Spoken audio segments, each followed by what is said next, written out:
The blinding mushroom cloud of rebellion targeted right at your willing ear holes. Shield what's left of the rest of your senses. We are the portable shoulder-launched nuke of the pirate Voxwave 665.66 UHMA Chemrat Radio. Broadcasting live tonight from hangar AR-18, basking in the radiating warmth of all this neon. Speaking of noble gases, House of Modus has authorized quarantines across several districts of the Underhive. This response to the growing civil unrest and violence following last month's riots in the Carastus Manufactorium districts has been seen as too little, too late. Yeah, if the Arbites couldn't control it, then anyway. Aglow as always in my own cloud of blue radiance, I am your friendly neighborhood plasma fiend Goblin King, joined today by the ever insightful Ranger of the Deep Ice, our very own Archeo Hunter extraordinaire, Chac. Hey guys. I have a bunch of questions for you, but I think we're gonna roll right into the episode because they're all episode centric. So yeah. Welcome to Under the Hive of Madness, episode 109, World Building Artifacts and Legendary Creatures, part 2. However, before we jump into the show itself, if you would like to see our beautiful faces and the images that we bring up when we talk through the episode, such as maybe concept art, pictures of painted models, and other random bits that we look into, we've got you covered with video podcasts over on Patreon. You can go there now and sign up at www.patreon.com/underthehiveofmadness. We'll have a little bit more on our Patreon later on. So in the last episode, we dove into world building artifacts and legendary creatures, going over our collective experience in gaming and world building first. And then we touched on some of the more common practices in generating needing elements for gameplay and how those random generation tables can often lead to those elements that you need in the moment, feeling very disconnected from the world itself. Then we spent some time laying out some helpful prompts that can be used to generate the types of questions and answers that anchor an artifact in a fictional world.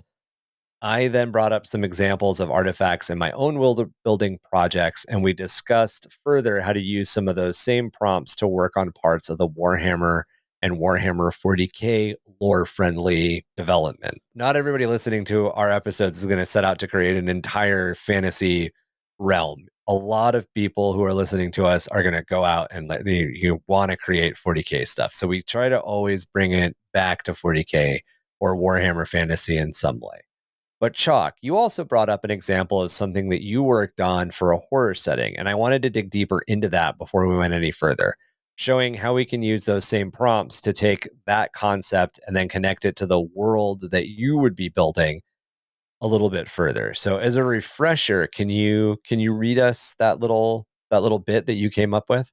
Yeah, I can. Let me set the place just a little bit. This would have been for a horror / pulp world campaign that would probably translate very well to the setting that you've talked about, Ryan. The what was the I can never remember the game system that you like for narrative storytelling. Savage Worlds. Savage Worlds. This would fit right in with Savage Worlds. Overall, this was set in basically 1930s pre-war Central America. So here we go. Covered in jungle vines and shrouded in mist, something felt subtly wrong about the temple. Even from a distance, I could tell that the proportions and the geometry were all wrong. As I drew near, I discovered a large stela that was curiously free of vegetation, almost as if it had been recently cleared. The images carved into the stela were unlike any I'd ever seen. Instead of a picture of a long-dead Maya king, the carving depicted a gross, frog-like tentacled monster. A sense of dread crept over me as I examined the carving, but they vanished as I looked upon the undiscovered ruin, and uncharacteristic thoughts of glory banished my fear. I would bring this discovery to the world. Everyone would know my name and the name of that which rested below. There's already a lot that you've laid out with just that. And obviously, the stela is the artifact itself, right? Like, obviously, it's connected to this giant temple complex, so the entire thing really becomes an artifact or a place in the world. Right. But the focus is that stela. Yes. So when it comes to our prompts, how would you connect that to the culture, the economy, the geography, and then obviously the general use and historical impact? Like, how would you expand upon it? Okay, so when you do good storytelling, and this is what world building is, whether you're writing fiction or whether you're writing a campaign, it's all about telling a story. And the Right. more you can flesh out that story is how it ties everything together. So last week we talked about the milk run. Right. The milk run is where your character is going down to the local bodega to buy some milk and something happens. This is how Right. it happens in Cyberpunk. You know, the store's being robbed. There's a chase in the street that ends in a crash in front of you. Something happens. Or Right. going with the Cyberpunk theme again, it can be you're trying to cut some ice. You know, you're hacking. I forget all the terms, but you know, you're slicing some ice. You're going in and out. You're hitting a black site, and everything seems normal, which is the milk run, until everything goes wrong when something pops up in front of you. Right. So the milk run, the hook, the setup for this story is the main character is an archaeologist, a pulp archaeologist, and he's out there with his what do you call them? Sidekicks. Right. His team, essentially. So, his team. Right. So if you've ever read any Doc Savage is the main guy, and then he had 5 other guys that went with him. He had the lawyer, the chemist, the electrical engineer, the pilot. So he had his entourage, right? Right. So the milk run is you're going to discover this temple. Everything seems normal. The hook is when you get there, you find something that's not right. And in this case, instead of what's happening is your normal, maybe World War II fighting the Nazis, because, you know, I'm an archaeologist and we fight Nazis. That's what we do. It's in the job description. It's in the job description. You get there and it translates from a typical pulp to a horror campaign. Okay. Because you get the unknown thing. The unknown thing happens to be the Stele or Stella. Okay. I pronounced it wrong. Okay. So how is that hooked in? Well, the culture would be the Maya culture that you are looking.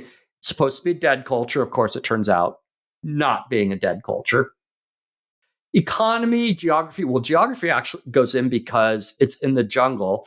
I think with that little hook I sent you, I actually sent you a picture of me in the jungle that I had attached to that. You I don't know if you remember actually. that. I can bring that up. It's funny because as I'm like bringing up pictures of the jungle just in general, you're right. You did send me.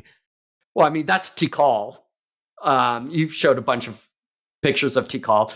The opening scene of the planet Yavin in Star Wars Episode 5 is Tikal. There I am. It's a small picture, but I'm actually in front of a unexcavated pyramid.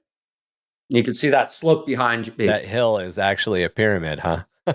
Yeah, that not a large. Well, you wouldn't actually call it a pyramid, but it's a large structure. It's a temple. I think, yeah, it was. It was actually. I think it was an ancestral temple. And there I am with my machete slung across my back in the middle of the Central American jungle. So you always need the machete, right? Yes. No, yeah, it's just a tool. Yes. But so yes, I actually have done this. So that's the geography. The geography is the jungle someplace, Central America, southern Mexico, because we're dealing with the Maya. Right. You know, general use, of course, it is a signpost. So that's what it's there for. It's demarcating something.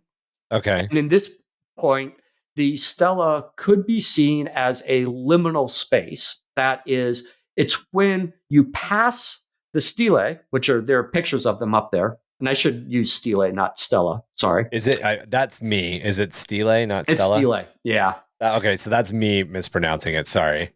And when you pass through this, you're passing from the normal world to the supernatural world. Maybe not physically, but that's where it's changing into a horror setting. So that you'd see that, but it had a tentacled frog monster on it, not a Maya king. So that kind of goes to the geography is maybe changing a little bit. You know, you guys. Yes. its general use is that it's a signpost. It's an explanation of something that's happening, or something, and then okay, but it can Bringing it also into act as like 40K. a right. Okay. So if you bring it into 40K, there are times it doesn't happen as often in the Space Marine books, but it does happen in the Inquisitorial books, and it happens in other ones where they move from the Materium to the Immaterium. And sometimes without necessarily knowing it. Yeah. without necessarily knowing it. So they are in the Eisenhorn books. I forget which one. He's chasing Grawl, whatever the guy's name is, the big villain that begins with a G. Oh God, why can't I remember his name? It's like Gaw. It's GAW. It's Gaw, I think. House Gaw. But they go into this habitat, and all of a sudden, it's like they're in like the Immaterium or Gaw. Glaw. GLAW. Glaw. Okay. Yeah. But like the warp is leaking into this area, and they're not in the normal world anymore. In one of the Caiaphas Cain books, short stories, not in the books, it's early on in his career, and he's with Mechanicus, and they're going down into this mine, and they've got this archaeological discovery, and it ends up being a tomb world. And all of a sudden, what is it, the flesh horrors, which are the ones that eat people? Flare cult. The flare cult starts coming out of the walls. So there's that time where it changes, and you see that in 40K, and you see that in a lot of stories, fantasy stories, and role playing, because you want to move from the ordinary to the fantastical. Right.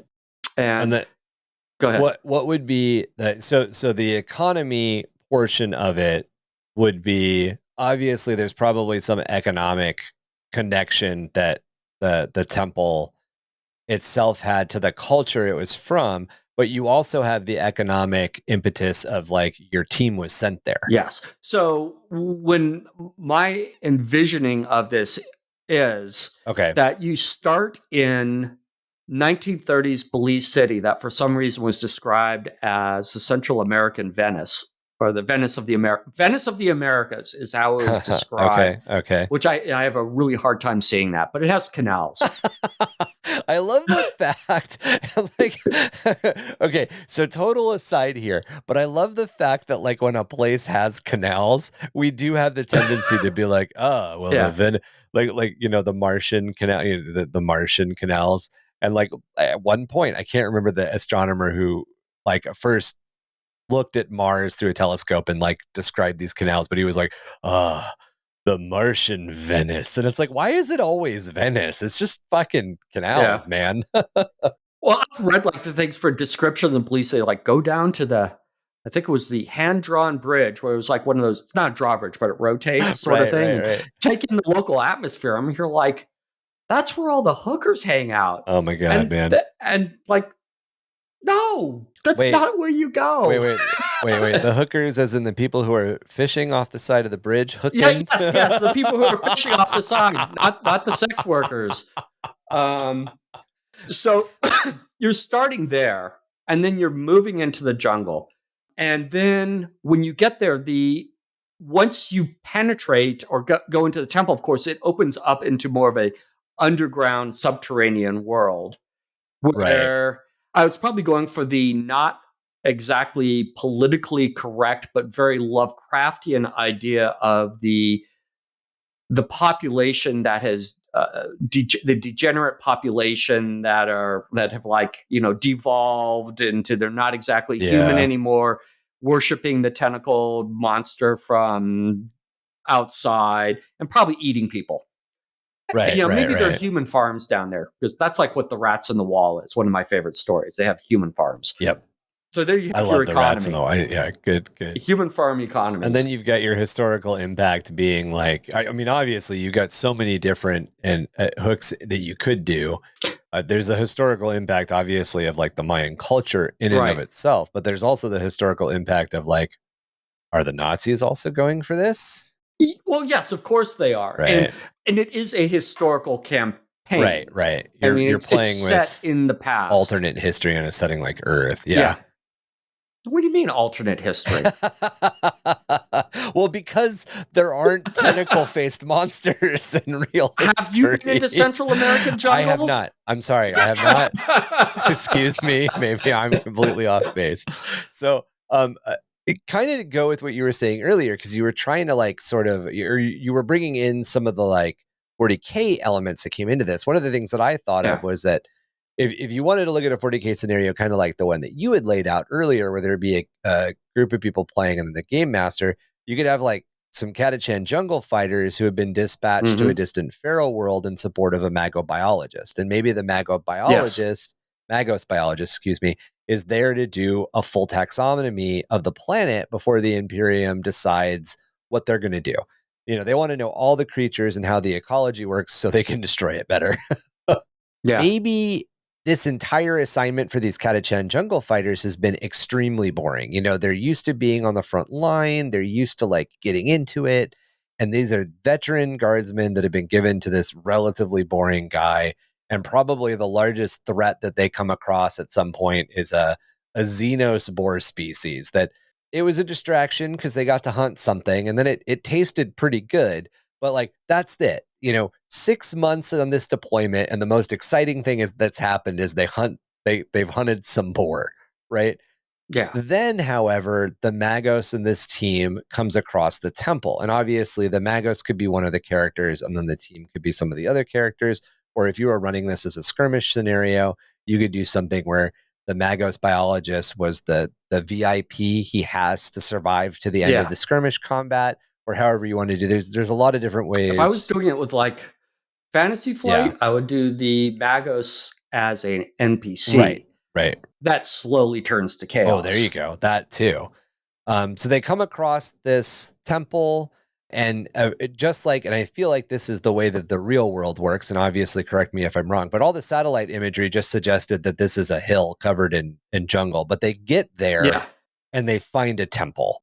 You know, they can't see it from the air. It's just too overgrown. However, just what you said, there's this. How do you pronounce it? It's not Stella. I say it wrong. Stele. There's a stele. Stele is sort of like the plural of Stella, but it's also like More accurate term. Italian versus, Okay, yeah, got it. because we usually say So Stele. there's this stele or several stele where these strange carvings kind of blur at the edge of your vision. They decorate the entire outside. And then, you know, right next to that vine tangled door, you have the really, really cleaned off and cleared one, which has a horrid bipedal amphibian whose lower face is covered entirely in tentacles. And they're Yeah. armed and armored in some sort of strange Xenos weapons. And that's the world building that we're doing here. The reason that I kind of bring this up right after Chalk brought up his Mayan temple and his horror fantasy is the first thing to remember is that Warhammer 40K at the end of the day is a horror setting. The grimdark setting Yeah. is very much based in horror. Obviously, we're playing a war game with it most of the time, so we kind of bird's eye viewing the horror rather than in it. But when it gets down and gritty, it's a horror setting. So that's the first thing. But the second thing is, just like we mentioned in our first world building episode we ever did on the podcast, borrow what exists. People know what a jungle stepped pyramid looks like because of history, because of the Mayans. You don't necessarily have to say when you're inventing your world or doing your world building, your Catachan jungle fighters come across a Mayan temple. You would say the Catachan jungle warriors come across a granite stepped pyramid completely enclosed and encased in the roots of ancient trees and tangled vines. That Yeah. paints a picture that we're all really ready and good familiar with. I mean, again, pulp action exists for a reason. It just as much as you could say your Toleron desert warriors came across a smooth-sided sandstone pyramid. And of course, that could lead into whether or not this is a desert hiding in Ekron Tomb World. You Right. brought this up with Caiaphas Cain. So you can borrow these things, I wouldn't say tropes, but these models from stuff that we all understand. You know, one of the things that we also all understand, you brought this up with pulp, and it's probably a good point to put in here. if you shoot the gas tank of a car enough times, the car is going to explode. Does that happen? No. Does everybody at the table understand the Hollywood mechanics of action movies? Absolutely. So use that. Use these things that like kind of encapsulate to move forward, I guess. Yeah. And one of the things I like, even though this is a 40K podcast, and usually when you see people playing 40K or Age of Sigmar, it's a war game. They don't put any story behind it. You pull out your army and they pull out their army, and you have deployment zones, and you randomly put down whatever you brought, 3 objective markers or 5, and you're getting points and all that. Now, my background is both in regular 40K and in Epic. And back in the earlier White Dwarfs, when they set up epic battles, there would be more of a story behind it. Yeah, I liked objectives with I realize why they did what they did with objectives, but I'm sure you remember this. Remember when the objective was literally like the admiral's lost on the field, go find him? Yes. And it was a dude. There was literally a model on the field and you had to go rescue him. That was the objective. So there's a guy that I know online. He does some great stuff with Legions Imperialis, so the new epic, and he's been doing a lot with 3D models and making his own stats for it. Okay. And one of the things he did is he took basically a fortress and labeled it, took the stats from a super heavy and just said, it's an immobilized super heavy in the middle of the board. Fine. Nice. Okay. But what I'd like to do is, for one of the things is, that's one of the objectives, but if neither person holds it, it independently fires on the nearest units. So it gets its own turn. Right. So at the end of each player's turns, it rolls its attacks. Right. And it just has long range attacks. Right. And you just have a simple thing. In old Epic, the orcs had a thing. If you kill their knobs, they have, and the same thing with Tyranids, if there's not a hive mind near them, the Carnifex would rampage into the nearest unit. Yep. Right. Some would move towards the nearest side of the board. Other ones would move to, Goths would move to close combat. Right. That sort of thing. So it would have preset actions, maybe for each round, but at the end of either each player's turn or at the end of the turns, both players' turns, like at the end of turn 1, it performs its preset actions, which is to indiscriminately attack. And it can also defend. It's not a passive. Object. And then you build a story around, this is it's Xenos tech, and you have to capture it. Right. And the Eldar player has to go in and save it because it's their tech, that sort of thing. And that brings some more storytelling in. And I like the storytelling. That's why I really like role-playing games, because I like telling stories. Well, and you can weave some of that stuff into campaign building. One of the early campaigns that we had designed and actually run back when we used to stream, when I was still living in California, there was a mechanic that Mark and I had written where on the roll of a 6-sided die, every success except a 6 meant that meteors hit the board. So you rolled your D6. If you rolled a 6, nothing happened. If you rolled anything under a 6, meteors were going to hit that. It was space debris or meteor. I can't remember if stuff was falling from the sky because there was a battle happening in the sky. It was space debris. The player that rolled to see if they got a 6 or not, it alternated to the other player. The other player would roll how many hit. And then the players would go back and forth putting down a blast marker, a large blast template on the field. And the main reason we did this is because blast templates weren't used anymore and we wanted to play with them. But then we would use scatter dice to move the blast template per the scatter dice rules from back in the day. So even if your opponent put the large blast template on your unit to say the space debris is falling here, it may not end up anywhere near you. Man, you should have done the really old one where you tear up little pieces of paper and throw them onto the board. We probably should have, but the other thing that you can do, and that's just one example. The other thing that we did in the same campaign further along in it, there were VIP units on each side of the board. The Space Marine, the Imperium side of the board had VIPs that were essentially the two characters from the Tremor movies, Kevin Bacon and the other, I can't remember the other guy's name. And they were running around basically because the Tyranids were coming. They were shouting that the Tyranids were coming, and they could move and they could fire, but they would only fire on Tyranids, and they would move by a scatter die. And the Imperium had to come and get them and escort them back to their side to get those objective points. The Tyranids and the Gene Stealers had to capture those two guys and bring them to the Lictors. Now, the Lictors also moved independently by scatter die. So you've got units that on each side that when they're not being escorted, just kind of wander around the map and will attack each other and will attack the other side, but they're not doing it at the player's control. That's something that brings in a little bit more immersion, a little bit more. And then the last thing that you can really do for immersion, and I feel like you were kind of on the verge of talking about this, and then we meander away because we're having a discussion. This podcast is a discussion medium, but a lot of the storytelling opportunity that you can do on the tabletop is in the terrain. Yeah. So if you want to tell a story on a jungle table, use jungle terrain. If you want to tell a story that takes place in a Mad Max world, use Mad Max world terrain. You always kind of want to, it's going to immerse the players more in the campaign that you're trying to tell. If you really want to see a good example of that, look up on YouTube Star Wars Legion cinematic gameplay. I've got something there. Oh, it is like they did a really good table with all the junk. It looks spectacular. And just a few units, because Star Wars Legions is basically a skirmish game.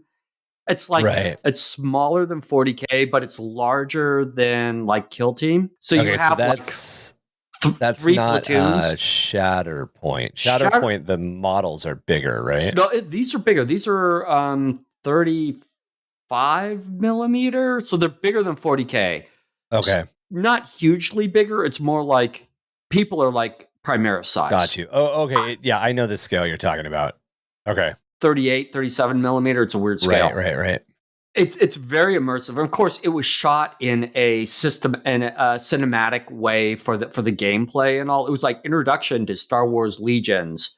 It's a YouTube video, and it's really, really amazing how that they do that. But for like other things with terrain, one of my ideas was lay a this would work better for like Epic, but you lay a train track down across the board, and your objective is the train that moves every turn.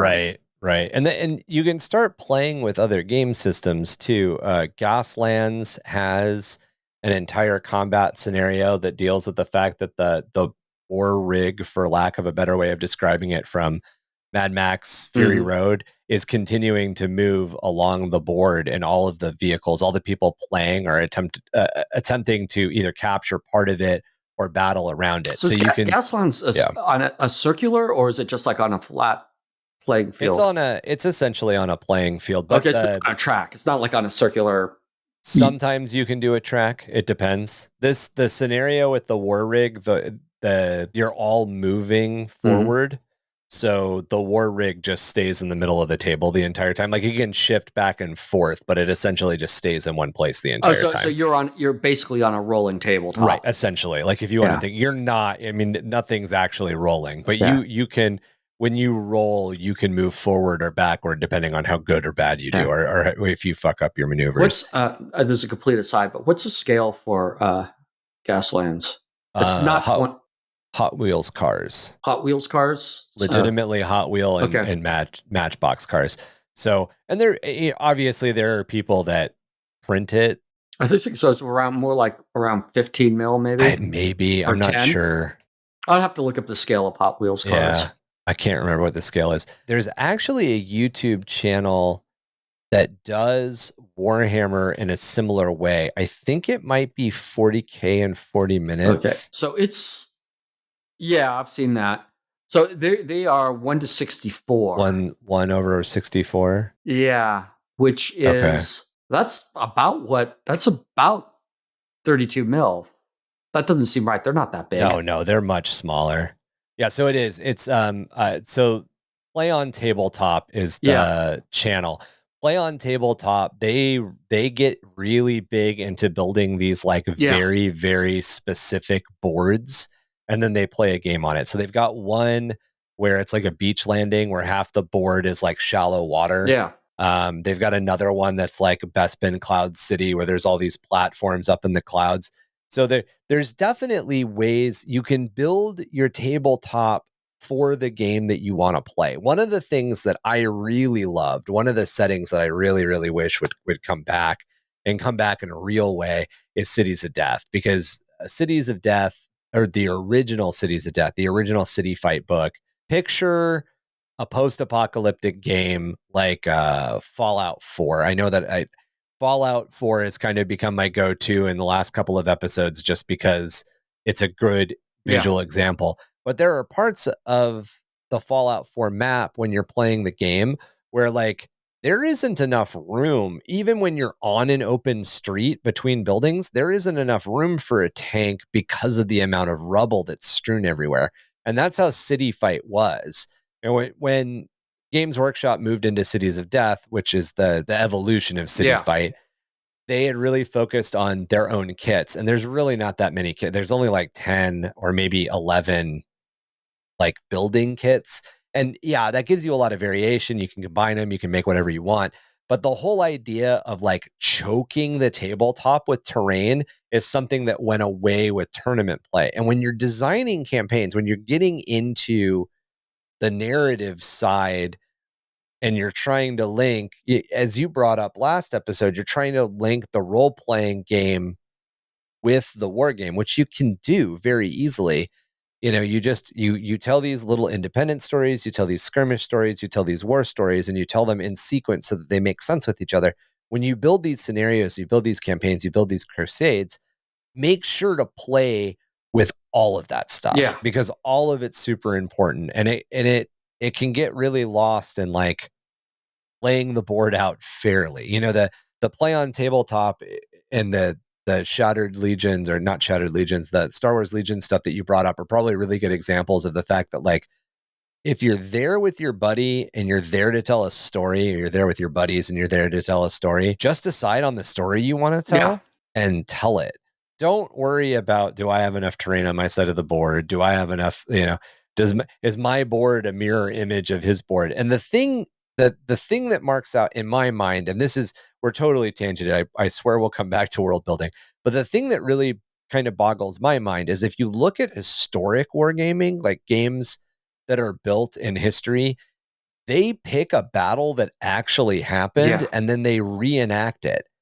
Nothing in the real world of warfare has ever been fair, 100% Overwatch 2 map mirror layout fair. No. The modern tournament setup is so video gameized. You know, it's the StarCraft maps were made as mirror images of each other to provide a level playing field for tournament esports play. You know, World of Warcraft, mirror image, not World of Warcraft, Warcraft 3. The RTS video game is where we got these perfectly mirrored combat maps that are now synonymous with most wargaming. It's not even Games Workshop. It's most wargaming at this point. Well, because I think a lot of wargaming has moved towards tournament matched play. Right. And it's all about, it's not about telling a story. It's about making sure each side is fairly matched. And I'm not going to go into my thoughts about Games Workshop on that. But the idea is that it's fairly matched, so it takes away from the narrative gameplay because it's really tournament play. And yes, also, they do have Crusade play and all that, but it's not emphasized, and the tournament play is. And even in that case, a lot of the Crusade maps are provided, and they're laid out, again, kind of a little bit more. We even did it when we designed the Rot Wars, at least the first couple of missions of the Rot Wars. A lot of the Rot Wars maps are kind of mirror imaged of each other. And it's not necessarily because we were throwing narrative to the wind. It was very much more because we were trying to, like, we're introducing the concept of narrative play and Crusade play while also trying to make it fair. And as we moved forward, we were starting to tweak the maps and the scenarios quite a bit. But one of the things that happened, one of the things that makes a lot of the battles that we learn about in history stand out is that in most cases, they were won because of brilliant strategic decisions by the force that was not favored to win. And Warhammer, I shouldn't say Warhammer, matched play in general, regardless of game system and company, has very much become a game of tactics rather than a game of strategy. If you enter the battle with the winning tactic, you're probably going to win. Yeah. If the other guy knows how to use the terrain, the other guy can't use the strategy of, oh, the terrain wasn't something that I expected. Tactically, both of our armies are exactly matched, but the terrain isn't what I expected. I can use my strategy to approach the terrain differently and try to out strategize the person who is in a better tactical position than I am. That's not really a conversation that happens in modern wargaming because, again, a lot of it, flow of the game, you want it to be a 2.5 hour game, not an 8-hour game.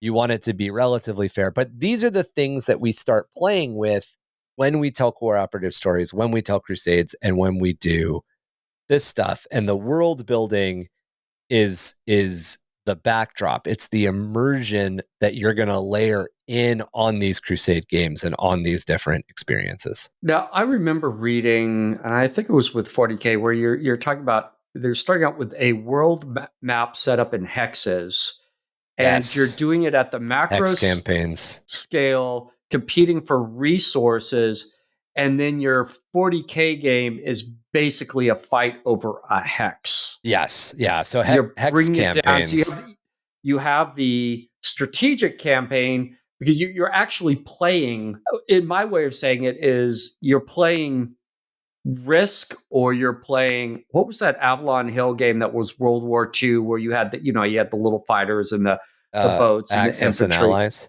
Axis and Allies. You're playing, but then when you invade a country, you're pulling out your 40K miniatures. Right. Yeah. So hex campaigns used to be really big, really, really big. And the funny thing is that like they're definitely still there because if you look up, there's a company called Hex World. Yeah. That does a bunch of 3D printed miniatures. They do some fantasy sets and some non-fantasy sets. There's definitely, it still exists. But yeah, the whole idea of a hex campaign was you moved your units around, and then when you played the wider tactical game, you played Settlers of Catan, so to speak. Yeah. And then when you got to the point where two of your forces hit each other, where two of your units ended up on the same board, then you went into either a skirmish game or a 40K game based on if it was a city the amount of tile resources or whatever. and stuff you have. And in those campaigns, a lot of times there was some other element, whether or not it was a deck of playing cards or some dice rolls or something that kind of determined your strengths or weaknesses entering. And you very much could have the guy who has only had, say 250 points. Say everybody starts off with a force of 250 points. We'll throw a number out there. You have a 250 point, what is that? Combat patrol. Everybody starts out with a combat patrol box, 250 points of gameplay, models to play with. And then every time you win, you get a strategic reserve, or you get like not a strategic reserve. You get like requisition points essentially that equate to, say 100 points or whatever. So say one guy has won like 4 games, but the other guy has only actually been in combat twice, but he's drawn like one really good card. So maybe you're matched up, or maybe you're not matched up at all. Maybe you're literally going up against the dude with 250 points of Tau with your 750 points of Space Marines. And that gives you, again, it just gives you a different experience. But maybe at the same time, you got to balance that. Did that Space Marine player just push way too far into Tau territory? And is he now going to get attacked by 3 Tau players next time, including the guy he just defeated? And how is that game going to play out? And that was one of the beautiful things, or that is one of the beautiful things about hex campaign. I love hex map campaigns. They're fun. They're definitely fun. Not only that, But in the modern world of 3D printing, you can 3D print all sorts of cool little tiles. Well, we have wandered fairly far afield. We have. So to get back to everything we were talking about, everything we talked about so far with artifacts was only half of our original planned topic, our original planned episode. With Chac's example, we already see connections being made between artifacts and legendary creatures, because obviously there is some weird legendary creature on the stele. Emmy also last episode brought up the Dungeon Diving Diners, Dine-Ins, and Drives anime. I can't remember the name, so that's what I'm calling it. Delicious Dungeon. Delicious Dungeons, which has a further connecting idea between artifacts and creatures. Plus, as we mentioned, bones, fossils, art, or tools made from those legendary creatures' leavings, whether it's bone or skin, bone or leather, or something, maybe their claws, those can also become artifacts as well as just depictions of the creature. You know, you go into a cave and there's a Tarrasque painted on the wall. That Tarrasque painting is technically an artifact. It's not technically an artifact. It is an artifact. Is that one of the times I had to use technically? What is that? Was Rob Lowe's character in Parks and Rec? Literally, like all the time for no fucking. We know it's literal. Stop saying it. Yeah. So that the Tarrasque painting becomes the artifact. Yeah. And here is what I wanted to ask you. Okay, so I listened to a true crime podcast. I listened to a really famous true. I listened to Last Podcast on the Left. I don't know why I was trying to dress it up. And they're most recently covering Herb Brewmeister, who killed. Ooh, haven't heard that one yet. Go ahead, but I know who he is. So he killed like 25 men or something. So when they explored his property, they found like bone pits, essentially. Yeah. Okay, so here's the question that came up in the podcast that I wanted to ask you, because this is what you did. You know, you did this type of anthropology. Can you tell by crushed and scattered bone where maybe the fragments are like, I don't know, like the size of a quarter? Can you tell visually that it's human, or is it just bone? Depends. And yes. Okay. So part of it's context, but if it's just a bone pit, that gets harder. But I have found in basically a trash heap. Right, like a midden heap or whatever. Yeah. Yeah, midden. I have found bone, and I have found animal bone. I have also found miscellaneous human bone that was just found it alongside a structure. I never found out where it came from. I assume it came out of a burial someplace, but I never found the burial. I don't know. Maybe it was just dropped there. It wasn't worked. So I don't know. It was. What are the most easiest bones? Human remains. Long bones. So, so long bones survive the best, and human long bones tend to be more round in profile, where quadrupeds tend to be more oval. If you like cut them in half. Okay. So there's definitely like visual sign. And then I heard the thing, well, they speculated that the thing that really sets it apart is the teeth. You can kind of tell human teeth. Human teeth are, primate teeth are very specific. Okay. And then human teeth are different from monkeys. They're similar to apes, but then you get size and all. And the way that our teeth are formed, the shape of the little points, the crowns in them, right, is you can really tell whether it's human or not. And I found a lot of human teeth. And by the way, they are a lot bigger than you think they are when you look at some of these little teeth there, because you never see the roots. Yeah, because they're like half your tooth is in your skull. Yeah, exactly. Have you ever seen? Okay, so weird little aside, and then we'll jump into creatures. Have you ever seen a baby's skull with all of its teeth? Yeah, oh my god! Never excavated one because weird. They disintegrate. Although, okay. Warning here: this might get cut out. This is Purity Seal territory. Are we going into Purity Seal territory? This was this happened a couple of years before I joined this excavation, but in the top of a pyramid, a temple, there was a deep shaft going down. And at the time it was discovered, it was the third largest jade cache in Mesoamerica. So they found the third most jade artifacts in one place. So, and jade was that's crazy. The riches of the Maya. Yeah. Set at the four cardinal points around this were jars, and in two of the jars, or they were basically plates set.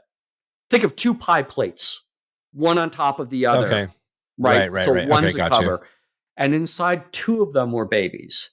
We don't know if they were immediately perinatal or they were prenatal. They were very close to birth at that time, and there's no way to be able to find out. They could have been like kids that died, like babies that died in childbirth, essentially, or they could have been. That's a happy way of saying it. Got you.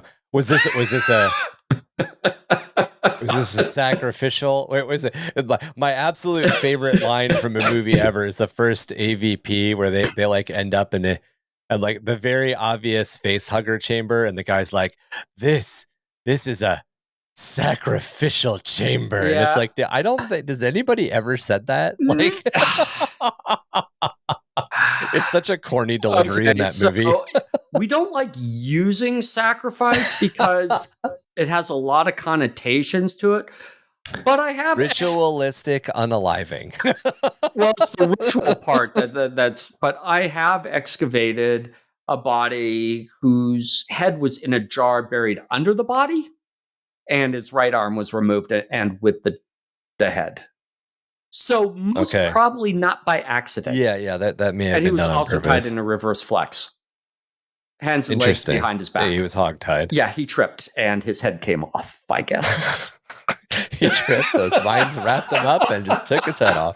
Well, the thing that's interesting about that, and this just goes from my speaking of weird folklore stuff and creatures and burial practices, a lot of times in European history and even in Egyptian Bronze Age history, the stuff that I'm super into, if you were suspected of being, I'm going to say the word vampire because that's our modern equivalent, but if you were suspected of being whatever the culture's word for vampire was, after you were dead, they would do things to your body to make sure that you couldn't come back. You know, whether or not it was a brick in the mouth, whether or not that's a famous one. Yeah, having your head buried upside down. Yeah, having your head cut off and put in your lap. Yeah. Like there's all sorts of different little rituals that were done.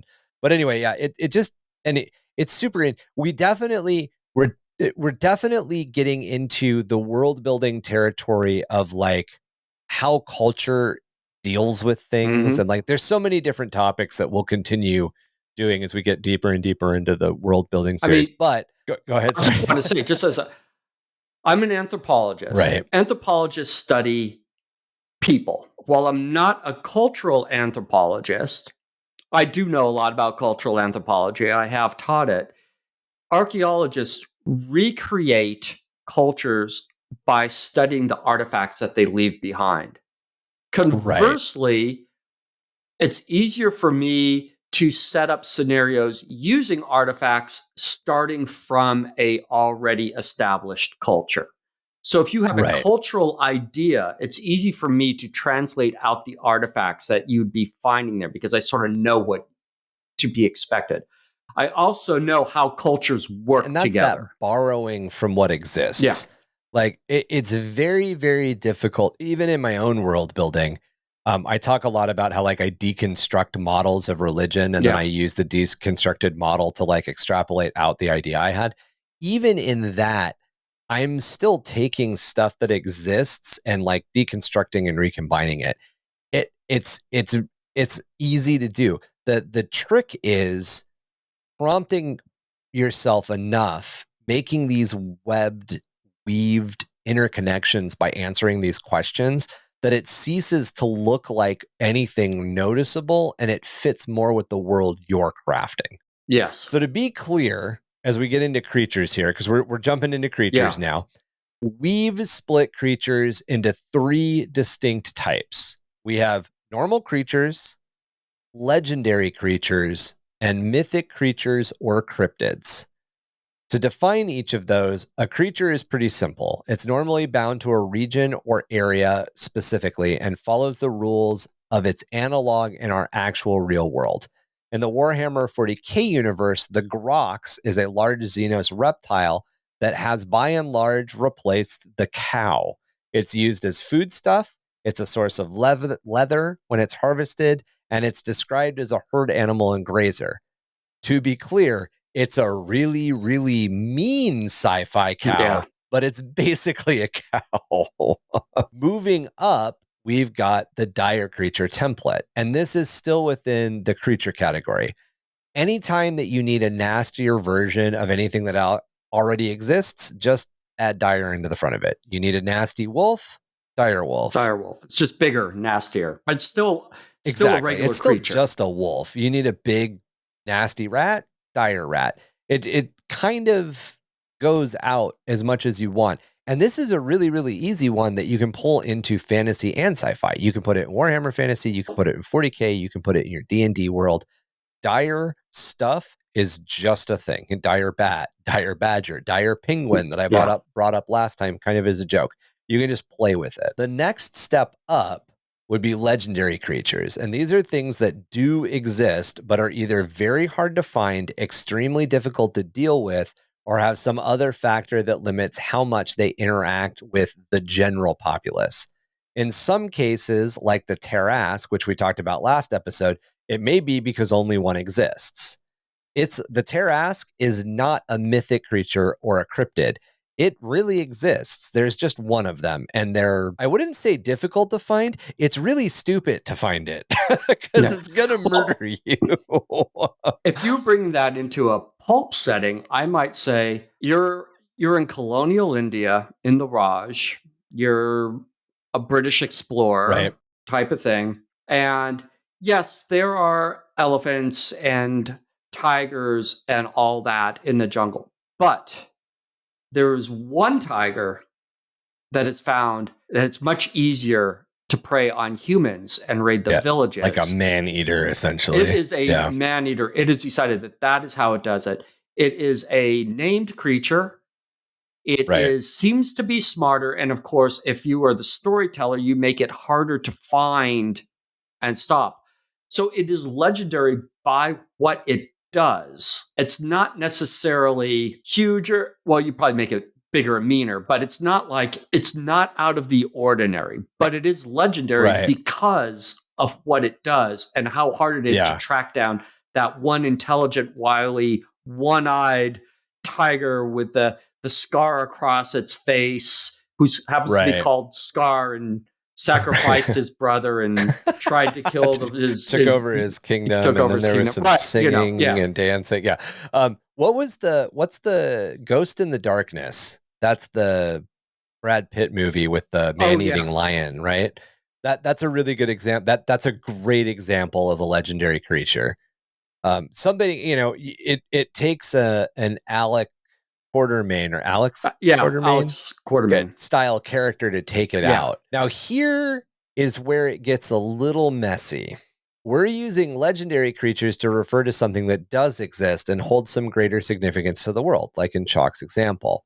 While the concept of legend and myth occupy the same space, and they often refer to very similar things, we're making a very clear separation between these two categories, legendary and mythic.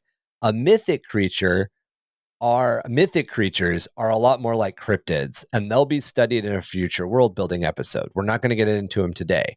These are creatures that might exist, but their impact is more in how the stories about them infect their environment, where a legendary creature can and will directly impact the world around them, like the man-eating lion. The man-eating lion is doing active physical damage. However, the man-eating lion or tiger also, by its existence, creates a cryptid tale. It creates a mythic tale that can be told in places where it's not happening. One of the ways to kind of look at this, a really good example, I'll be kind of is black and white, is it's the difference between the red dragon that's actually threatening the town that you live in and demanding the sacrifice of every third virgin born versus the vampire stories that the parents who live in that town tell to their kids, so their kids don't go out after midnight and get taken by the dragon. The vampire is the story, the legend, the dragon is the real threat. And these exist in like a weird crossover space, but we're going to talk about the legend, not the cryptid. Yeah, I mean, you could have the giant hairy man beast that's living in the wilds that is legendary and a cryptid and a big tale that the explorers bring back until they bring back a gorilla. And then it's a normal character, or until you come face to face with Bigfoot and and then the story goes in a different direction. Right. A great example of this, to go back to Fallout 4 for like the fourth time in this episode, is there's a Martian NPC that you can come across in the game. You hear stories about this Martian who's like abducting cows and doing weird experiments and all this stuff. When you actually come across him, it's a ghoul in a spacesuit. So a ghoul is just a very mundane creature, if you want to say, in the Fallout universe. I don't know if you know what a ghoul is, but a ghoul is basically somebody who the radiation of the atomic explosions burned their entire body, but also somehow made it so that they like lived. So they essentially become immortal, but they're immortal without any of their skin. Mm-hmm. And they look, there's a character in the upcoming television show that's a ghoul. It's the dude without a nose. Yeah. So the Martian that you're hearing about is just a ghoul who's dressed up in a spacesuit playing the role of the Martian. So the Martian is the cryptid.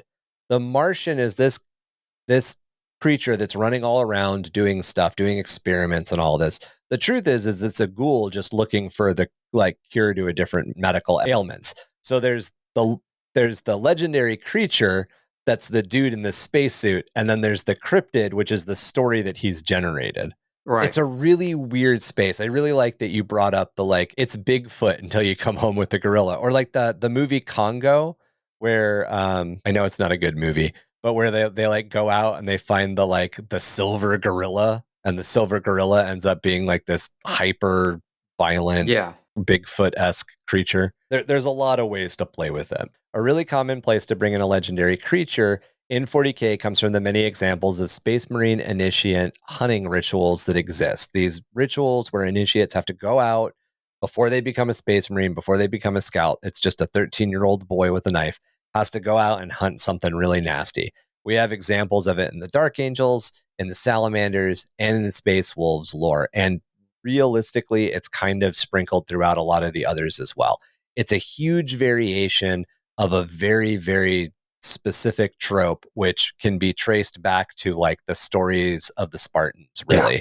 The Spartans would have to go out and like kill the nastiest wolf or whatever. They'd have to hunt alone with just their loincloth and a bone dagger. And this idea has translated all the way up into 40K. The trick, though, is to not make it that trope. You don't want it to be a blatant ripoff of Frank Miller's scene of 13-year-old bald Leonidas with lightning flashing all around him, facing off against the wolf in the movie. Yeah. You don't want that. You don't want to impart that. And the way to do that, the way to get away from that paper-thin Herculean trope, and the reason I call it a Herculean trope is because that's where it comes from.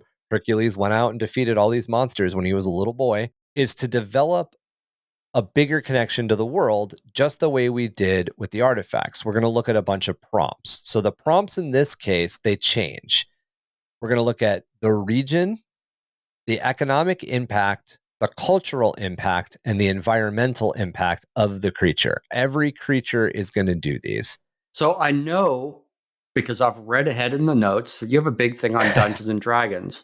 But Game of Thrones. And Game of Thrones. Comparing them. I have something that ties it directly to 40K. Okay. I love it. Okay. Let's do it. So back in the White Dwarf, in the first time that Imperial Knights were mentioned, great fucking they example. Had a completely different setting. Yep.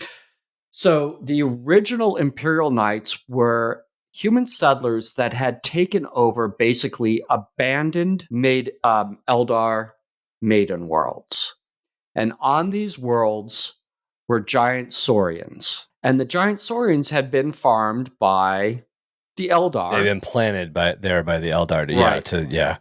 And what the humans did is they saw this huge economic resource. It was basically a lot of meat on the hoof. The original Imperial Knights were designed to herd and capture, and basically they were shepherds to these dinosauria, these dinosaurs, these giant reptiles. The feudal worlds were built around, the night worlds were built around herding these giant dinosaurs. So when you look at the region, well, okay, they were the Saurians, they were in the swamp region or they're in these forested regions. And that's where the knights would come through. And they had the chainsaws because they had to, cut through the woods and all. But primarily, they needed the big knights not as construction equipment. That came later. The knights were like reused construction equipment. These were basically herding equipment to control that's the white dwarf that they are in. That's the white dwarf that actually tells the story of the Imperial Knights. So you have the region that they are in. They're night worlds, which were these basically agri worlds, feral worlds, sort of. And then on those worlds, in certain places, you had where these dinosaurs could live, and they were herded. Economic impact, well, they were being exported as foodstuffs to other parts of the Imperium. They were basically they were the original. They weren't the original Groks because we had that back in Rogue Trader, but the Groks have been around forever. But they were another food. They were another food source. So that's where the economic impact was. The cultural impact, well, that's quite straightforward. The Knight class developed to combat and herd and control these animals, and then in the first lore that's in that sheet that you have there, they got into conflict with the Eldar and the Eldar Knights because the Eldar had Knights for the exact same reason that the humans had Knights. Yeah. The Eldar had Knights to herd the giant reptiles. The humans copied it and built the giant Knights, but then they get into a conflict with the Eldar who wanted to take back the Maiden Worlds. So that's where the rise of the knightly class, the noble class, came out of being the people that controlled the giant knights and became the guardians of the economic strength, right? They were the cattle barons. Right. And they were also the protectors because the Eldar were trying to take back these maiden worlds. So you got into conflict between the two. And that's where the first Imperial Knight battles were Eldar versus humans. Yeah. And that's where that came in.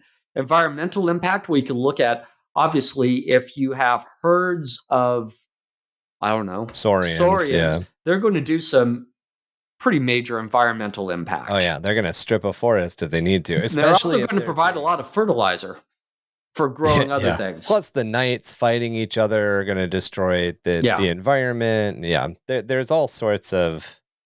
it's a great example. And it no longer exists.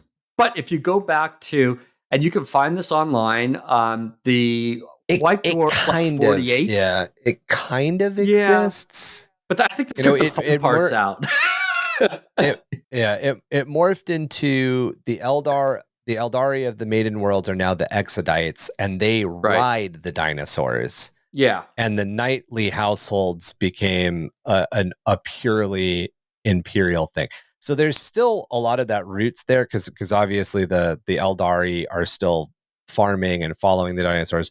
The fact that the Eldari seeded, the reason that there are so many dinosaurs across the Warhammer 40k universe is because the Eldar liked the dinosaur model and seeded it as many places as they could.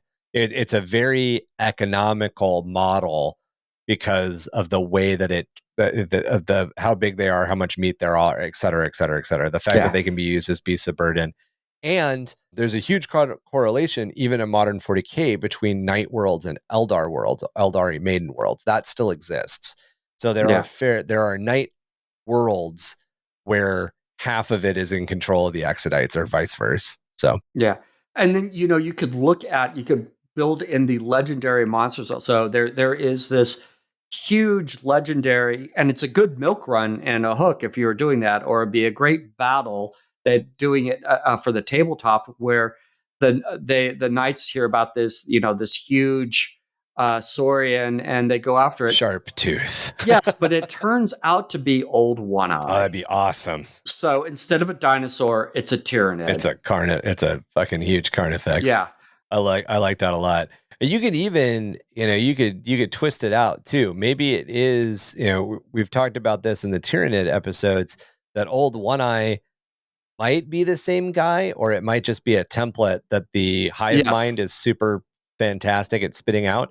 Maybe the Old One Eye that they come across is one of these abandoned, like it was just left behind. Yeah. So it's a carnifex that's like 2 to 3 times the size of a normal carnifex at this point, and it rules over its own kingdom, and it specifically has damaged all of the carnivorous dinosaurs that serve it. It specifically is blinded in one eye. Like you could play around a lot with. And I don't know if this is official lore. Used to be official lore, isn't anymore. But supposedly, as we're talking about Tyrannids and legendary monsters, the Loch Ness monster was supposed to be a Tyrannid remnant. Yeah, there was a couple. remnant. And the Catachan devil is theorized to be our leftover Loch Ness genetic monster here on Earth was supposed to be a Tyrannid remnant.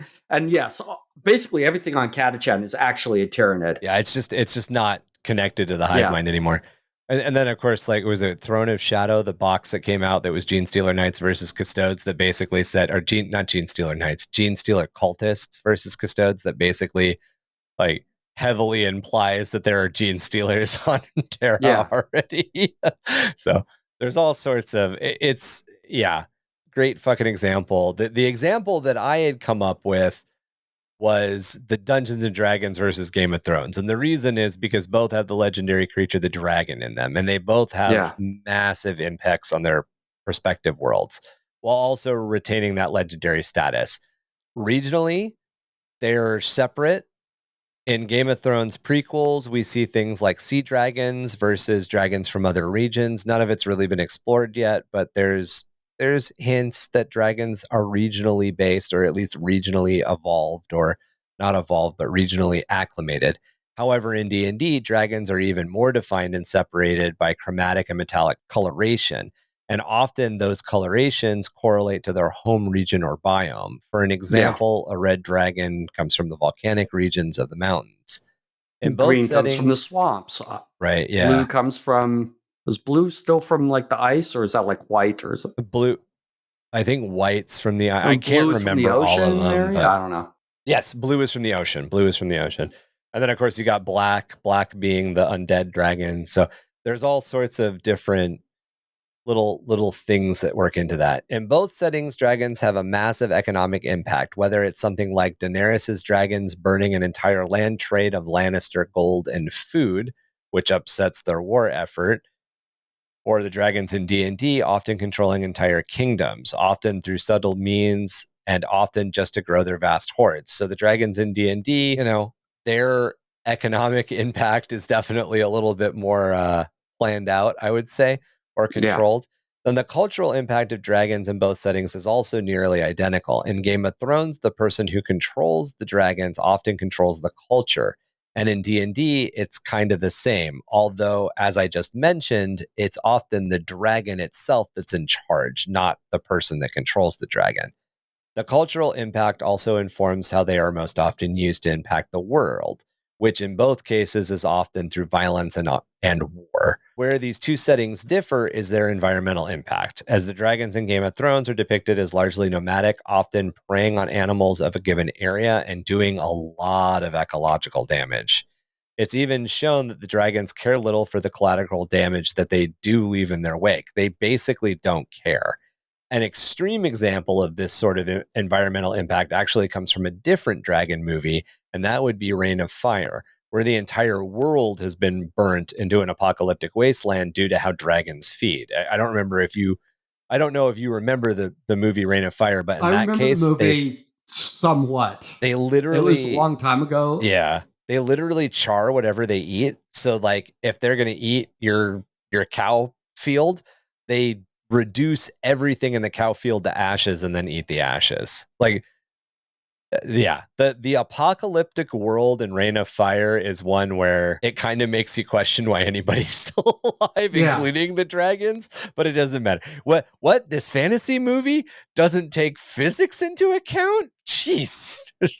This magic movie? Opposed to that, the dragons in Dungeons and Dragons are most often depicted as having claimed territory and even using their will and intelligence to govern their claimed territory.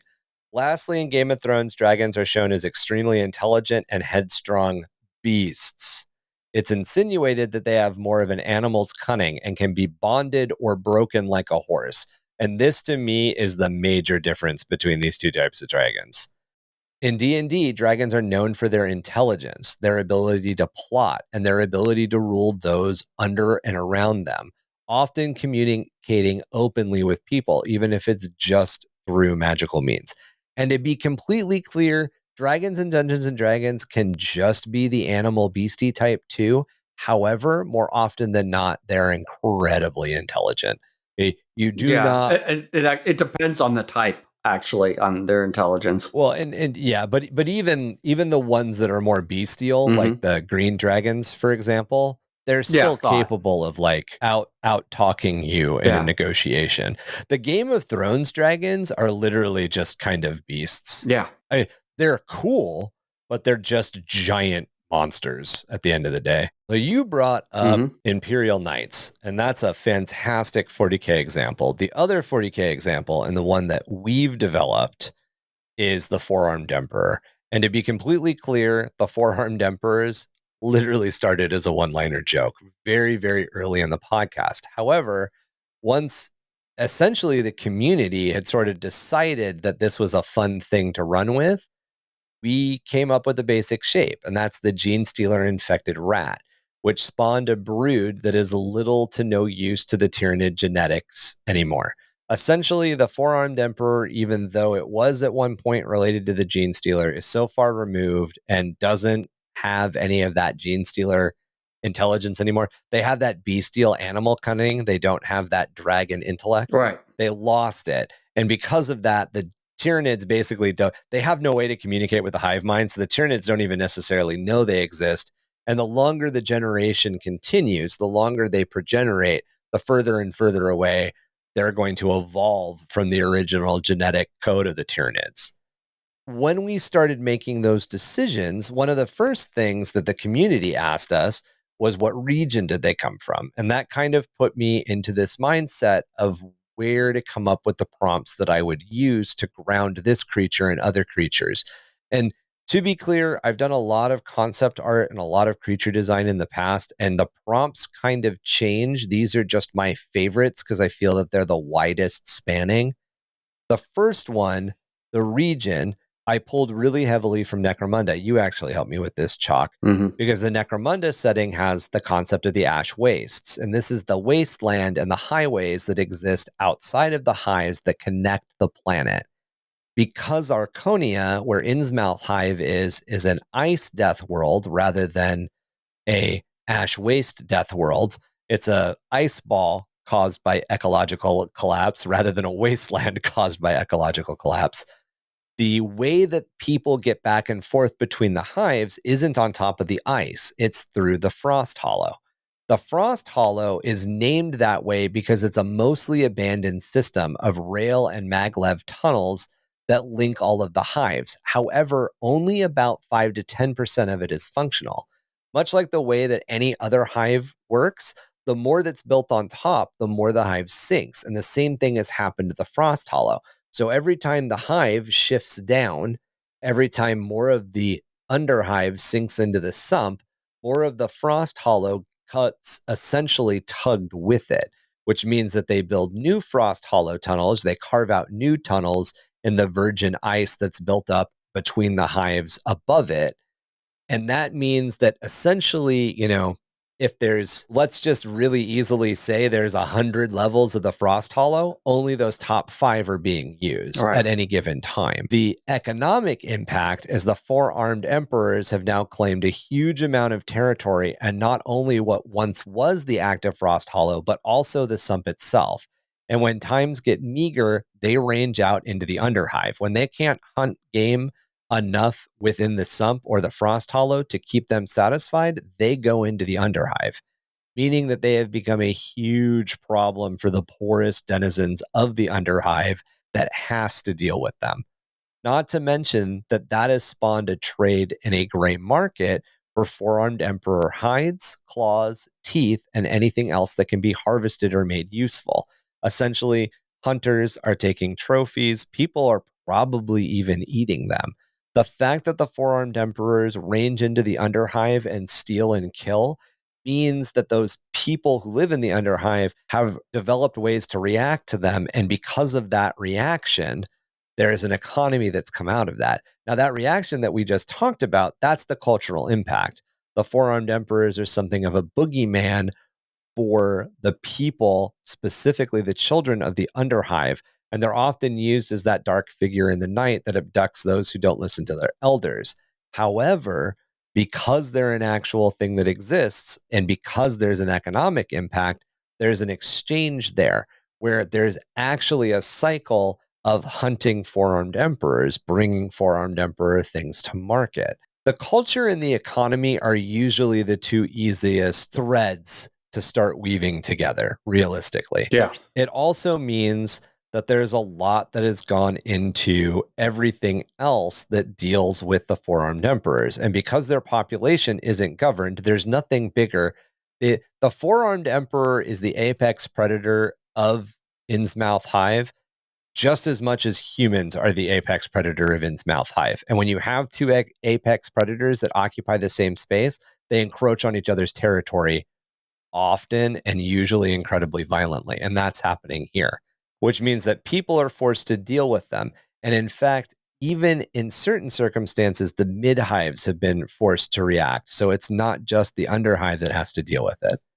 The historical impact ties into what I just mentioned, because the population of four-armed emperors at one point grew so large and out of hand that an underhive gang, the Dominicile, oh man, can you help me with fake Latin? Dominalis Dominalis midicorium.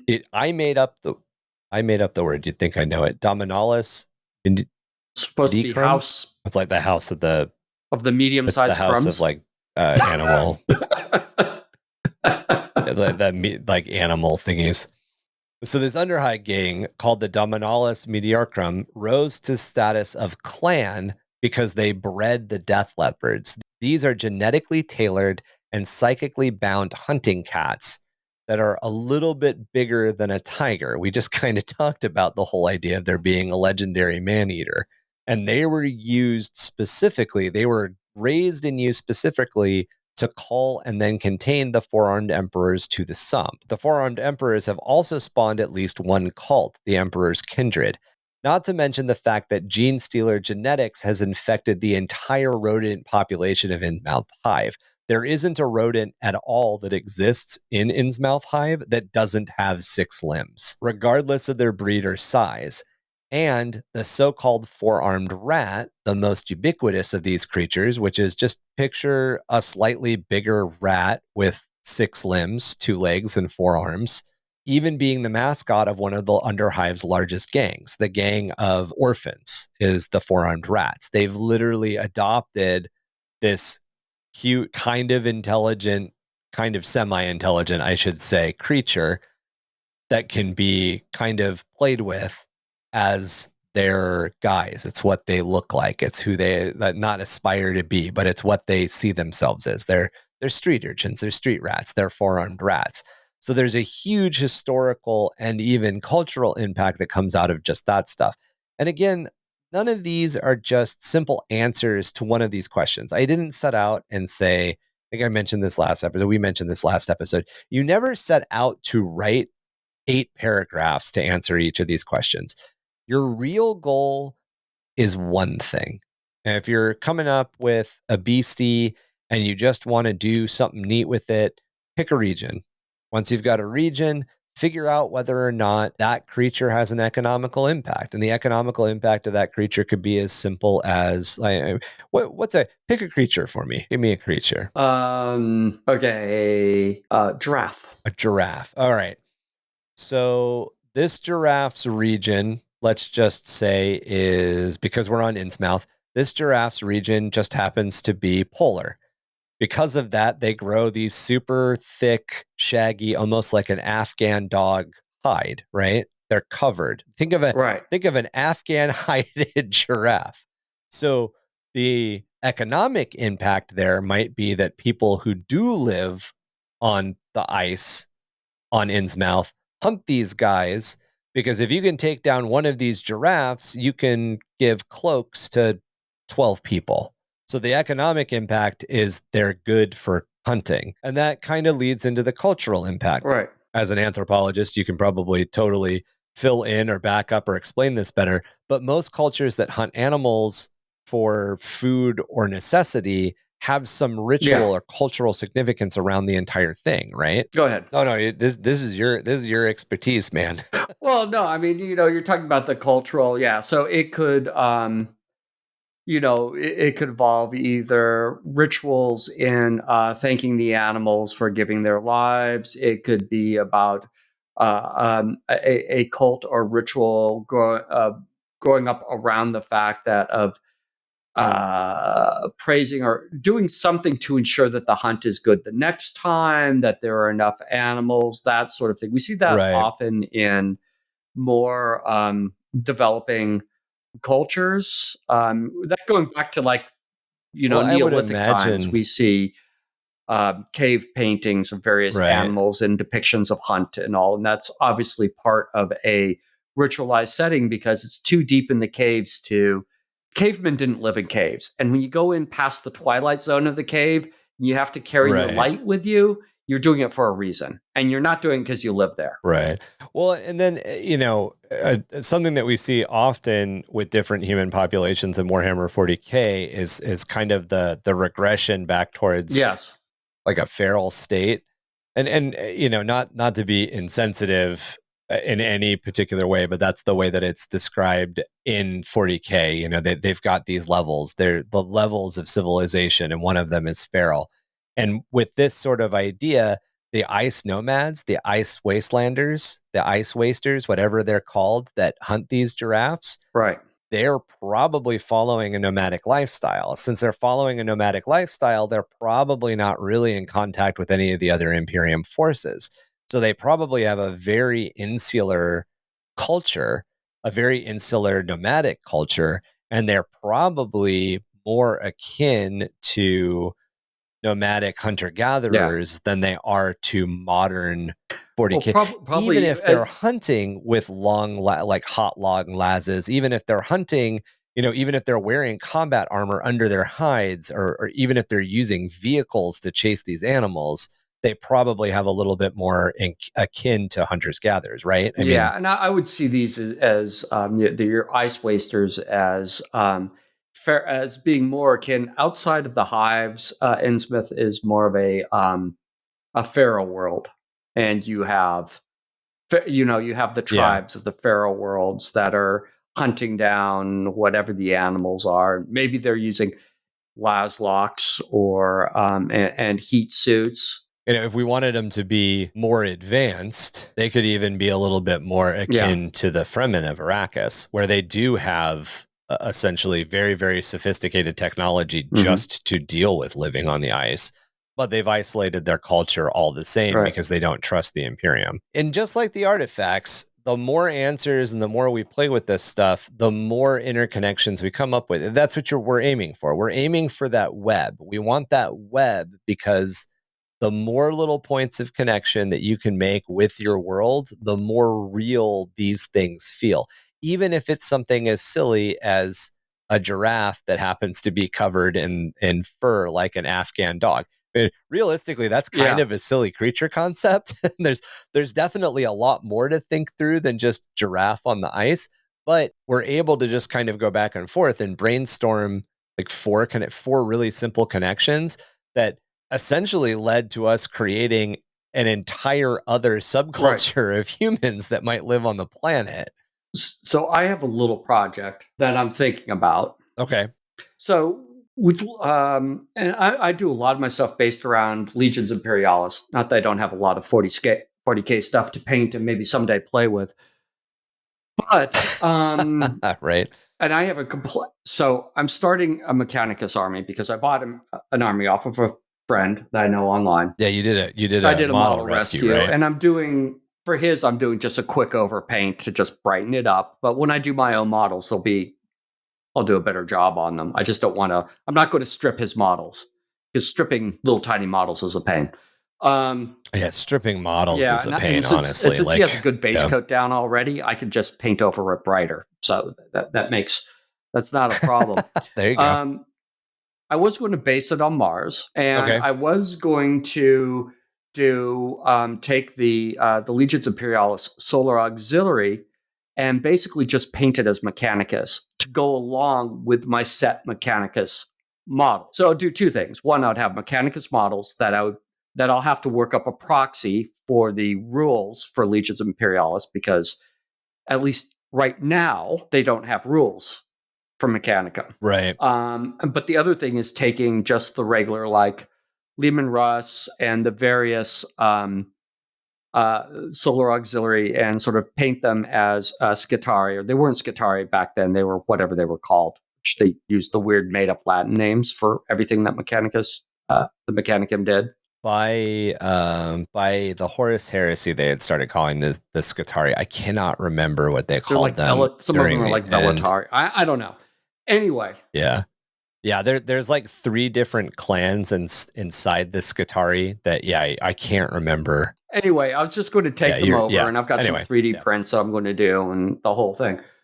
But like I said, I was going to do it on Mars because it's Horus Heresy and all. And I like interconnecting things. I don't just like picking colors. So I do have.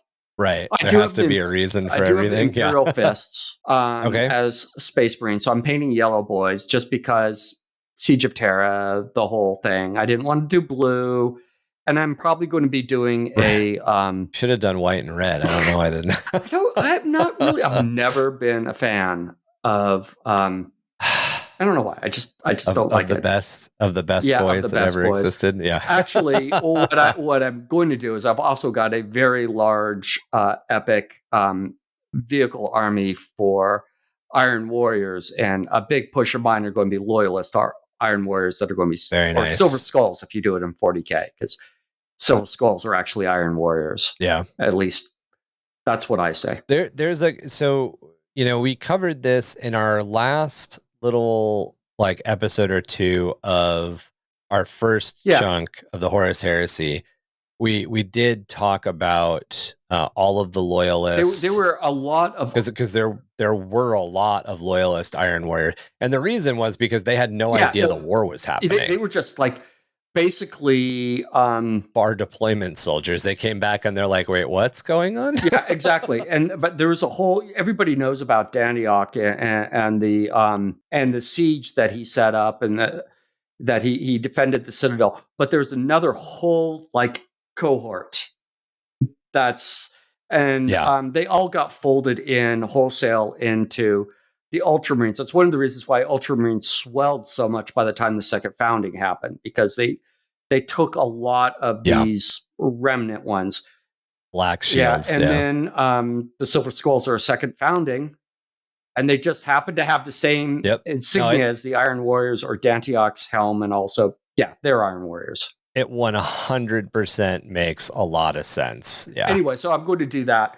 But where I'm getting to now is maybe I don't want to do Mars. Okay. You're thinking about making your own planet? We fleshed out for our Innsmouth and Arkham lore. Okay. Have we fleshed out a Forge world or a Forge enclave? We've got a point on the map. But that's it. So now Mullins has fleshed out a little bit more down near the Rot Worlds. For those of you listening, we've got a galactic the Carcosan sector has its own map. And we have been working with our patrons and some of our other lore developers. Actually, all of our lore developers are patrons. We've been working with our patrons to kind of flesh some stuff out there. So we do have, let me pull up the name, but we do have a Forge world in the specific subsector. See, because along I with think. the Mechanicus force, of course, you need a Titan Legion to go with it.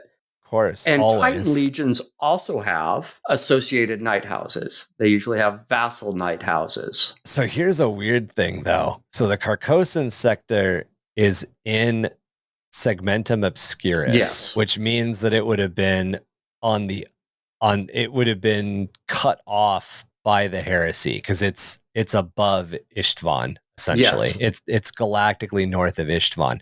So did the Carcosan sector go traitor? Well, and was brought into compliance later? We don't know. Okay, it was just cut off for so long, no one knew. See, we don't know what actually. Well, we don't know because we don't know. We haven't written it yet. We don't know yet. It's a big galaxy. Lost to time. And a lot has happened. So it could be everything from, I could bring in my best boys, Iron Warriors, and just the whole thing. It was cut off, and they didn't even know the heresy had happened. And so we still have Iron Warriors with what do they call them? A fortress world that is garrisoning that area. Associated, then you have a Forge world with a Titan Legion that was either never deployed or just deployed internally, or part of it was deployed and never came back, and you just have the remnants of it. Because, of course, the Legions Imperialis actually takes place during heresy times. So I would be developing a heresy era. Yeah, so Legion and Night House. Got it. So Arconia itself is near the mining worlds Cape Ann and the pleasure world Exania 2, and they all exist in this system along with the gas giant Immortalis, which is where the house Immotus takes its name, and it's on the border between the subsector Dunwich and the subsector Arconium in the Carcosan sector. Well, However, there's nothing saying that we can't stick another point on the map and bring up another Forge world. We totally can. There is no Forge world in the area. But this map, even with as much, so if you can see the map because you're a patron, and if you're not a patron, you should become a patron so you can see the map. If you see all of this stuff that's down by the Rot Worlds and subsector Kandaria, Kandari. Yeah. So this is probably one of the areas that's had the most focused work on it because we developed all the Rot Worlds for the campaign, and then Mullins developed the entire Troxan system. This is probably a little closer to the amount of planets that are pretty much everywhere. Yeah. So what I'm thinking is, because Hive worlds are usually manufactorum, they have a very strong, that's what they do. They have a lot of people, they build things. Yeah.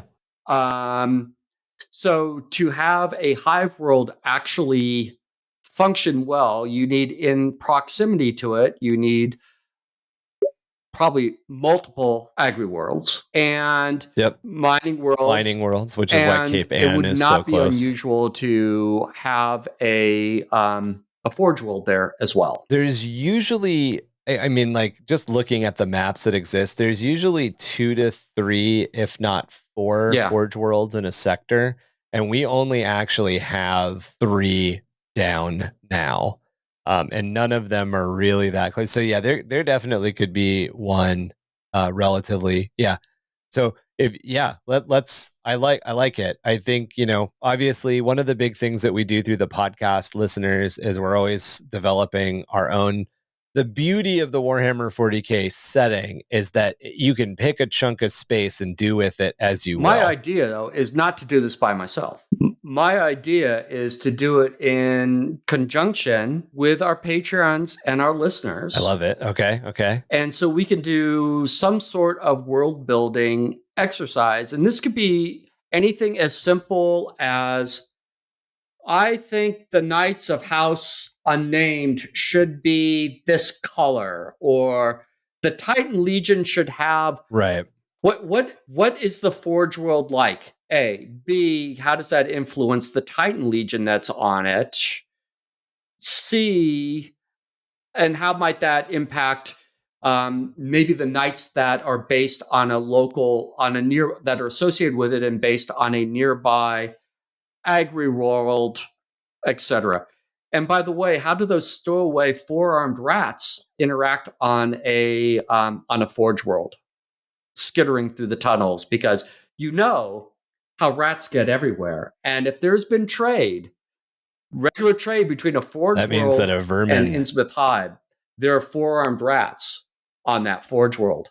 That means a vermin lord. I can't. They're not called vermin lord. I have a name for them. That means that essentially one of the vermin lords has gotten to this other planet. That's great. That's great. Because we've never really developed the fact that four-armed emperors. We've never talked about the four-armed emperors being in any of the other hives on Arconia. And Arconia has more hives.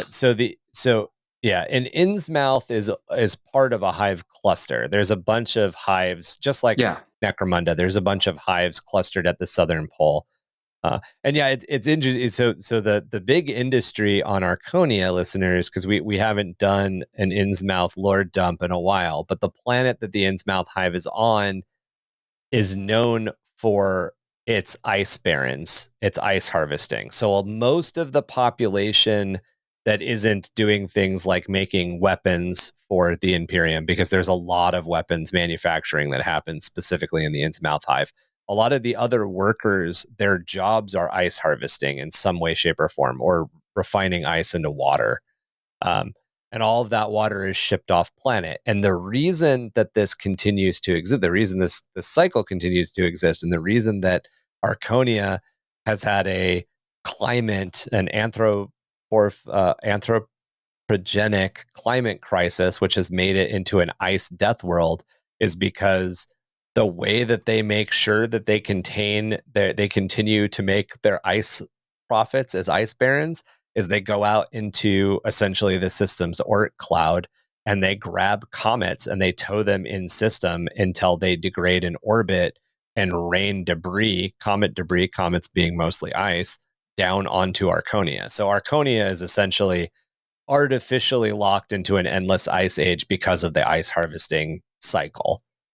I really like the idea of developing more of like why that exists though. Cause like what's the water being used for? Obviously they're producing more water than you would need for a ship. And why are they grabbing comets and having them rain down on the planet to harvest them and shoot them back up into space when the comets with the ice are already in space? Why don't they just process it in space? Because the hives already scratched because it's 40K. Because the answer, because sometimes that's the answer. Because 40K. So the answer, I've actually thought this through. Most of the hives obviously scratch the edge of space, so you're just piping water back up essentially. Yeah, and the reason that they drag it in degrading orbit is because you can send one or two guys out to grab them and drag them and degrade, and then go back out and grab them and drag them in. You can essentially task people to endlessly drag them back rather than like setting a factory up in space. But you're right. It would make more sense. But it's because there's an economic cycle that House of Modus has a lockdown on, and by damned George, they'll continue to do it. Or maybe there's a more nefarious reason. Yeah. Anyway, and I think that's good. And of course, they're selling the water to the Forge world, right? And in some capacity. And then, like, you know, listeners, as if you go back and you listen to our in-world lore intros and outros, we've talked before about how the people who live in the Underhive don't really know what water is, clean water is, which is a massive I mean, they're literally surrounded by ice and they don't have access to clean water regularly, which just says something about the grimdark nature of 40K. Anyway, that's my idea. And if any of our listeners do want to participate in that, there are a couple ways that you could do it. One, of course, is just getting on the Patreon. We'll be setting up probably a channel that has to do this for the unnamed Forge world and maybe some of the associated worlds that I'm thinking of. I actually have a little section on a night world which we might move to be closer to Innsmouth or reuse some of that lore. And I go with the old lore, not the new lore. I definitely go with fighting the giant saurians because giant monsters fighting giant robots is cool. I mean, Pacific Rim is awesome for a reason. There's a reason. But so one of the best ways is to jump on our Discord, and you could do that. We're going to have our social links. But if you go over and hit my link tree from either TikTok or I think we usually put my link tree up on these episodes. On there, I think there is an invite to the Discord that should still be good because I set it as indefinite. So you should be having the show invite. notes so also usually have an invite on the Discord. We've got a writing prompts channel, and the theory behind the writing prompt channel is that we were going to release a writing prompt every month or every quarter, and we haven't done one for a while. So this will definitely be the new one. You can also join the Patreon at $3, $6, or $9 a month, and you can see our beautiful faces, or my beautiful face, and you can also see Ryan. Yep. And sometimes Emmy, she's actually the beautiful one, but you can see our faces. You can vote in some of the contests. You get like more votes, or I don't know how that actually works. There are a few perks that are going out there. I think there's drawings and all. I actually won the first drawing that they did, so I think it was rigged. I also won the first painting contest. So I think we need to start something else and have another first one so I can win that one too. There you go. But yeah, join the Patreon, $3, $6, or $9. You get to see these videos. You get to interact. You get to join the contest. Or just join the Patreon and talk to us, and then I'll bully you into joining the Patreon. There you go. And you can join awesome people like Nathan P., Stowers, and Mullins, who we've mentioned a couple of times. Those are some of our amazing patrons. Like Chac mentioned, we have the painting contest. We've got monthly giveaways. There's some other stuff. If you got questions about the show, you can hit us up at underthehiveofmadness@gmail.com. By the way, that wraps it up for our world building episodes on artifacts and legendary creatures. Yeah. But yeah, again, that Patreon link is patreon.com/underthehiveofmadness. Join us on Discord. Find us around Facebook, Instagram, or at our website, underthehiveofmadness.com.